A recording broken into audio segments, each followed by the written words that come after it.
हे tier garden आहे. खूप मोठा एरिया आहे, खूप म्हणजे खूप परिसर मोठा आहे. म्हणजे आमच्या राजाराम कॉलेजच्या कॅम्पस एवढं असेल मोठं. तर as the name suggest it's a garden. Normally लोक वॉकला येतात, कपलसाठी जागा आहे आणि चालायला. तर इथे माझे मित्र येत आहेत. आता बघूया.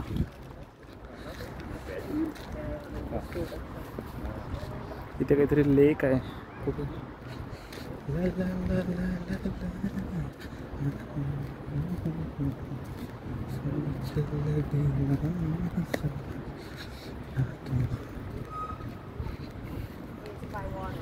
आपल्या मजगावच्या नदीसारखं आहे.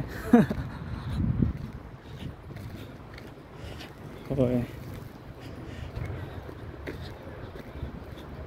हे वाटणार पण नाही. एवढा सीन फक्त बघितलं वाटणार नाही की बर्लिनच्या मेन एकदम सेंटरला आहे कुठेतरी. एक फोटो घेतो ना चांगला.